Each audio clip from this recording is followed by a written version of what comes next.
Hi friends, ಎಲ್ಲರೂ ಹೇಗಿದ್ದೀರಾ? Friends, ಇವತ್ತು ನಾನು ನಿಮಗೆ ಇಲ್ಲಿ ಕೇವಲ 2 ನಿಮಿಷದಲ್ಲಿ ತುಂಬಾ ಈಸಿಯಾಗಿ 2 ರೀತಿಯ ಡೆಕೋರೇಷನನ್ನು ಮಾಡಿ ತೋರಿಸ್ತಾ ಇದ್ದೀನಿ. ನೀವು ವರಮಹಾಲಕ್ಷ್ಮಿ ಹಬ್ಬಕ್ಕೆ ಅಷ್ಟೇ ಈ ರೀತಿ ಡೆಕೋರೇಷನ್ ಮಾಡಬೇಕಂತೇನಿಲ್ಲ. ಸೊ ಪ್ರತಿಯೊಂದು ಹಬ್ಬಕ್ಕೂ ಕೂಡ ನೀವು ಈ ರೀತಿ ಡೆಕೋರೇಷನನ್ನು ಮಾಡ್ಬೋದು. ತುಂಬಾ ಚೆನ್ನಾಗಿ ಕಾಣಿಸುತ್ತೆ. ಫ್ರೆಂಡ್ಸ್, ನಾನಿಲ್ಲಿ 3 ರೀತಿಯ ಹೂವನ್ನು ತಗೊಂಡಿದ್ದೀನಿ. ನೀವು ಇದೇ ರೀತಿ ಹೂವು ತಗೋಬೇಕಂತೇನಿಲ್ಲ. ನಿಮ್ಗೆ ಯಾವುದು ಸಿಗುತ್ತೆ, ನಿಮ್ಮ ಹತ್ರ ಯಾವುದು ಅವೈಲೇಬಲ್ ಇದೆಯಲ್ಲ ಆ ಹೂವನ್ನು ತಗೋಬೋದು. ಹಾಗೆ ಬಾಳೆ ಎಲೆಯನ್ನು ಕೂಡ ತಗೋಬೇಕು. ಬಾಳೆ ಗಿಡ ಅಂತೂ ಈಗ ನೀವು ದೇವ್ರ ಪೂಜೆಗೆಲ್ಲ ತಗೊಂಡು ಬಂದೇ ಬರ್ತೀವಿ. ಅವಾಗ ಈ ರೀತಿ ವೇಸ್ಟ್ ಆಗಿರುವಂಥ ಬಾಳೆ ಎಲೆ ಇರುತ್ತೆ ನೋಡಿ, ಅದರಲ್ಲಿ ನಾವು ಸಿಂಪಲ್ ಆಗಿ ಬೆಸ್ಟ್ ಆಗಿ ಡೆಕೋರೇಷನ್ ಅನ್ನ ಮಾಡೋಣ. ಸೊ ಟೈಮ್ ವೇಸ್ಟ್ ಮಾಡದೇ ಬೇಗ ಹೇಳ್ಬಿಡ್ತೀನಿ. ಈ ರೀತಿ ಒಂದು ಬಳೆಯನ್ನು ತಗೊಂಡು ನಾವು ರೌಂಡ್ ಶೇಪಲ್ಲಿ ಇದನ್ನ ಕಟಿಂಗ್ ಅನ್ನ ಮಾಡ್ಕೋಬೇಕು. ಫ್ರೆಂಡ್ಸ್, ನಾನಿಲ್ಲಿ ಚಿಕ್ಕ ಗಾತ್ರದಲ್ಲಿ ರೌಂಡ್ ಶೇಪಲ್ಲಿ ಬಾಳೆ ಎಲೆನ ಕಟಿಂಗ್ ಮಾಡ್ಕೊತಾ ಇದ್ದೀನಿ. ಫ್ಲವರ್ ಏನಾದರೂ ದೊಡ್ಡದಿತ್ತಂದರೆ ಸೊ ಬಾಳೆ ಎಲೆ ಕೂಡ ನೀವು ರೌಂಡ್ ಶೇಪಲ್ಲಿ ಕಟ್ ಮಾಡ್ತಿರ್ತೀರಲ್ವ, ಆವಾಗ ಸ್ವಲ್ಪ ದೊಡ್ಡ ಗಾತ್ರದಲ್ಲಿ ಕಟ್ ಮಾಡ್ಕೊಳ್ಳಿ, ಅಂದರೆ ಚೆನ್ನಾಗಿ ಅನಿಸುತ್ತೆ. ನಾನಿಲ್ಲಿ ಈ ರೀತಿಯಾಗಿ ಕಟಿಂಗ್ ಮಾಡ್ಕೊಂಡಿದ್ದೀನಿ ಎಲ್ಲವನ್ನು. ಈಗ ಇಲ್ಲಿ ಫ್ಲವರು ಚಿಕ್ಕದಾಗಿದೆ. ಈಗ ಇದನ್ನು ಟರ್ನ್ ಮಾಡಿಕೊಂಡು ಫ್ಲವರನ್ನು ಸ್ವಲ್ಪನೇ ಈ ರೀತಿ ನಡುವಿಗೆ ಪ್ರೆಸ್ ಮಾಡ್ಕೋಬೇಕು. ನೋಡಿ ಎಷ್ಟು ಚೆನ್ನಾಗಿ ಕಾಣ್ತಾ ಇದೆ ಅಲ್ವಾ? ನೀವು ದೊಡ್ಡ ಗಾತ್ರದಲ್ಲಿ ಫ್ಲವರ್ ಇದ್ದರೆ ಬಾಳೆ ಎಲೆ ಕೂಡ ದೊಡ್ಡ ಗಾತ್ರದಲ್ಲೇ ಕಟಿಂಗ್ ಮಾಡ್ಕೋಬೇಕು. ಈಗ ಫ್ರೆಂಡ್ಸ್, ಒಂದು ಪ್ಲೇಟಲ್ಲಿ ನಾನು ನೀರನ್ನು ತಗೊಂಡಿದ್ದೀನಿ. ಸೊ ಇದರಲ್ಲಿ ಈಗ ಒಂದೊಂದಾಗಿ ಈ ರೀತಿ ಸ್ಲೋಲಿ ಇಡ್ತಾ ಹೋಗೋಣ. ಎಲೆ ಯಾಕೆ ಹಾಕೋದಪ್ಪ ಅಂದರೆ ಇದು ತೇಲಿ ಬಿಡುತ್ತೆ ಅನ್ನೋ ಕಾರಣಕ್ಕೆ ಈಗ ನಾವು ಇಲ್ಲಿ ಎಲೆಯನ್ನು ಹಾಕೋದು. ನೋಡಿ, ತುಂಬ ಚೆನ್ನಾಗಿ ಅನಿಸುತ್ತೆ ಈ ಡೆಕೋರೇಷನು. ನೀವು ವರಮಹಾಲಕ್ಷ್ಮಿ ಹಬ್ಬಕ್ಕೆ ಅಷ್ಟೇ ಮಾಡಬೇಕಂತೇನಿಲ್ಲ, ಪ್ರತಿಯೊಂದು ಹಬ್ಬಕ್ಕೂ ಕೂಡ ನೀವು ಇದನ್ನು ಮಾಡ್ಬೋದು. ಫ್ರೆಂಡ್ಸ್, ಫೈನಲಿ ನಾನಿಲ್ಲಿ ಈ ರೀತಿ ಫ್ಲವರನ್ನು ಹಾಕೊಂಡಿದ್ದೀನಿ. ನಿಮ್ಗೆ ಯಾವ ಕಲರ್ ಫ್ಲವರ್ ಬೇಕಲ್ಲ ಆ ಕಲರ್ ಫ್ಲವರನ್ನು ಹಾಕೋಬೋದು. ನಾನಿಲ್ಲಿ ನಂತರ ಈ ಕಲರ್ ಫ್ಲವರನ್ನು ಈ ರೀತಿ ಹಾಕ್ತಾಯಿದ್ದೀನಿ, ಚೆನ್ನಾಗಿ ಕಾಣಲಿ ಅಂತ. ನೀವು ಬೇಕಪ್ಪ ಅಂದರೆ ಕಮಲದ ಹೂವನ್ನು ಅದರ ನಡುವಿಗೆ ಇಡ್ಬೋದು, ಇಲ್ಲ ಅಂದರೆ ನಿಮ್ಗೆ ಯಾವ ಕಲರ್ ಬೇಕಲ್ಲ ಈ ರೀತಿ ನಡುವಿಗೆ ಇಡ್ಬೋದು. ನಾನಿಲ್ಲಿ ಆರ್ಟಿಫಿಷಿಯಲ್ ಹೂವನ್ನು ಇಡ್ತಾ ಇದ್ದೀನಿ, ಅಂದರೆ ಚೆನ್ನಾಗಿ ಕಾಣಿಸುತ್ತೆ, ಎದ್ದು ಕಾಣಿಸುತ್ತೆ ಅಂದ್ಬಿಟ್ಟು ಈ ರೀತಿ ಸ್ಲೋಲಿ ಆರ್ಟಿಫಿಷಿಯಲ್ನ ಇಟ್ಟರೆ ಸೊ ಈಸಿಯಾಗಿ ಅಮ್ಮನವ್ರ ಮುಂದೆ ಇದನ್ನು ಇಟ್ಟರೆ ಎಷ್ಟು ಚೆನ್ನಾಗಿ ಕಾಣುತ್ತೆ ಹೇಳಿ.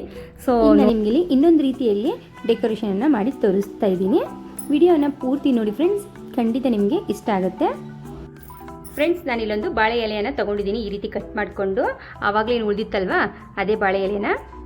ಈಗ ಇದನ್ನು ಒಂದು ಸ್ಕೇಲು ಅಥವಾ ಏನಾದರೂ ಒಂದು ನಿಮಗೆ ಮಾರ್ಕಿಂಗ್ ಮಾಡ್ಕೋಬೇಕು. ಈ ರೀತಿಯಾಗಿ ನೋಡಿ, ಸ್ವಲ್ಪ ಲೈಟಾಗಿ ನಮಗೆ ಕಾಣೋ ರೀತಿಯಲ್ಲಿ ಇದನ್ನು ಮಾರ್ಕಿಂಗ್ ಮಾಡ್ಕೋಬೇಕು. ನಿಮಗೆ ಯಾವ ಶೇಪ್ ಬೇಕಲ್ಲ ಆ ಶೇಪ್ ಕೊಡ್ಬೋದು ನೀವು, ಅದೇ ಶೇಪು ಇದೇ ಶೇಪ್ ಅಂತೇನಿಲ್ಲ. ಫ್ರೆಂಡ್ಸ್, ಈ ರೀತಿ ಈಗ ನಾವು ಇದನ್ನೆಲ್ಲ ಸೈಡ್ಗೆ ತೊಗೊಳ್ಳೋಣ. ಸೊ ಪ್ರತಿಯೊಂದು ಬಾಳೆಯಲ್ಲಿ ಏನಾದರೂ ಈ ರೀತಿ ಇದ್ರೂ ಕೂಡ ನೀವು ಇದರಲ್ಲಿ ಫ್ಲವರ್ ಹಾಕಿ ಸೊ ಏನಾದರೂ ಡೆಕೋರೇಷನ್ ಮಾಡ್ಬೋದು, ತುಂಬಾ ಚೆನ್ನಾಗಿ ಅನಿಸುತ್ತೆ. ಈಗ ನಂತರ ಇದಕ್ಕೆ ಮೇಲ್ಗಡೆ ನಾನಿಲ್ಲಿ ಗಮ್ಮನ್ನು ಹಚ್ತಾ ಇದ್ದೀನಿ. ಗಮ್ಮನ್ನು ಹಚ್ಬಿಟ್ಟು ಚೆನ್ನಾಗಿ ಸ್ಪ್ರೆಡ್ ಮಾಡ್ಕೋಬೇಕು. ನಂತರ ಇದಕ್ಕೆ ಫ್ಲವರನ್ನು ಅಂಟಿಸ್ತಾ ಹೋಗೋಣ. ಈಗ ನಾನಿಲ್ಲಿ ಈ ಫ್ಲವರನ್ನು ತಗೊಂಡಿದ್ದೀನಿ, ಈ ರೀತಿ ಪ್ರೆಸ್ ಮಾಡ್ತಾ ಹೋಗಿ. ಎಷ್ಟು ಅಂಟುತ್ತೆ ಅಷ್ಟು ಅಂಟ್ಲಿ ಅದು, ಆಮೇಲೆ ಇದನ್ನು ಮಿಕ್ಕಿದ್ದನ್ನು ನಾವು ತೆಗಿಬೋದು. ನಾನಿಲ್ಲಿ ಈ ರೀತಿ ಅಂಟಿಸ್ಕೊಂಡಿದ್ದೀನಿ. ನಂತರ ನಾವು ಇದಕ್ಕೆ ಮತ್ತೆ ಇಲ್ಲಿ ಅಂಟಿಸ್ಕೋಬೇಕೀಗ. ನಿಮಗೆ ಯಾವ ಕಲರ್ ಫ್ಲವರ್ ಬೇಕಲ್ಲ ಆ ಕಲರ್ ಫ್ಲವರಲ್ಲಿ ನೀವು ಅಂಟಿಸ್ತಾ ಹೋಗಿ. ನಾನಿಲ್ಲಿ ಎಲ್ಲೋ ತೊಗೊಂಡಿದ್ದೀನಿ, ಅಪೋಸಿಟ್ ಕಲರ್ ಅಂದರೆ ತುಂಬ ಚೆನ್ನಾಗಿ ಅನಿಸುತ್ತೆ ಅಂದ್ಬಿಟ್ಟು ಇದನ್ನು ಕೂಡ ಅಷ್ಟೇ ಈ ರೀತಿ ಅಂಟಿಸ್ತಾ ಹೋಗಿ. ನೀವು ಬೇಕಾದ್ರೆ ಜಾಸ್ತಿ ಕೂಡ ಈ ರೀತಿ ಅಂಟಿಸ್ಬೋದು. ಫ್ರೆಂಡ್ಸ್, ಈ ರೀತಿ ಫ್ಲವರನ್ನು ಹಾಕಿದ್ದೀನಿ. ನಂತರ ಈ ರೀತಿ ಸ್ಟಿಕರನ್ನು ತಗೋತಾ ಇದ್ದೀನಿ, ಚೆನ್ನಾಗಿ ಕಾಣುತ್ತೆ ಅಂದ್ಬಿಟ್ಟು. ಸೊ ನೀವು ಬೇಕಾದರೆ ಸ್ಟಿಕರ್ ಹಚ್ಬೋದು, ಬೇಡಾದರೆ ಸ್ಕಿಪ್ ಮಾಡ್ಕೊಳ್ಳಿ. ಅಂದರೆ ನಾವು ಲೈಟ್ಸ್ ಎಲ್ಲ ಹಾಕ್ತೀವಲ್ಲ ತುಂಬ ಚೆನ್ನಾಗಿ ಶೈನಿಂಗ್ ಅನಿಸುತ್ತೆ, ಹಾಗಾಗಿ ನೋಡಿ ಇಲ್ಲಿಗೆ ನಾನು ಹಾಕಿದ್ದೀನಿ. ಸ್ವಲ್ಪ ಫ್ಲವರ್ ಏನಾರು ಎಕ್ಸ್ಟ್ರಾ ಇದ್ದರೆ ಇದನ್ನು ಸ್ವಲ್ಪ ಈ ರೀತಿ ಉದುರಿಸ್ಬಿಡಿ. ನೋಡಿ ಇಲ್ಲಿ ಉದುರಿಸೋಕ್ಕೆ ಜಾಸ್ತಿ ಎಕ್ಸ್ಟ್ರಾ ಹಾಕಿ ಇಲ್ಲ, ನಾನು ಜಸ್ಟ್ 3 ಫ್ಲವರಲ್ಲಿ ನಾನು ಇದನ್ನು ಡೆಕೋರೇಷನ್ ಮಾಡಿದ್ದು.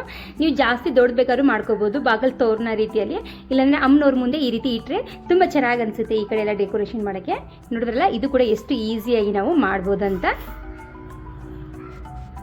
ಫ್ರೆಂಡ್ಸ್, ನೀವು ಈ ರೀತಿ ದೀಪವನ್ನು ಕೂಡ ಇಡ್ಬೋದು ನಡುವಿಗೆ, ಇಲ್ಲಪ್ಪ ಅಂದರೆ ಈ ರೀತಿ ಫ್ಲವರನ್ನು ಕೂಡ ಇಡ್ಬೋದು, ತುಂಬಾ ಚೆನ್ನಾಗಿ ಅನಿಸುತ್ತೆ. ಸೊ ನಮ್ಮ ಮನೇಲಿ ಇವತ್ತು ಕರೆಂಟ್ ಹೋಗಿರೋ ಕಾರಣಕ್ಕೆ ಸೊ ಹೊರಗಡೆ ಕೂತ್ಕೊಂಡು ವಿಡಿಯೋ ಮಾಡ್ತಾ ಇದ್ದೀನಿ. ಸೊ ವರಮಹಾಲಕ್ಷ್ಮಿ ಹಬ್ಬಕ್ಕೆ ಈ ರೀತಿ ಡೆಕೋರೇಷನ್ ಮಾಡಿ ತುಂಬಾ ಈಸಿಯಾಗಿ ಕೇವಲ ಒಂದು 2 ನಿಮಿಷದಲ್ಲಿ ನೀವು ಇದನ್ನು ಡೆಕೋರೇಷನನ್ನು ಮಾಡ್ಬೋದು. ಸೊ ಈ ವಿಡಿಯೋ ನಿಮಗೆ ಇಷ್ಟ ಆಯ್ತು ಅನ್ಕೋತೀನಿ. ಈ ವಿಡಿಯೋ ಇಷ್ಟ ಆದರೆ ಪ್ಲೀಸ್ ನಮ್ಮ ಚಾನಲ್ಗೆ ಸಪೋರ್ಟ್ ಮಾಡಿ.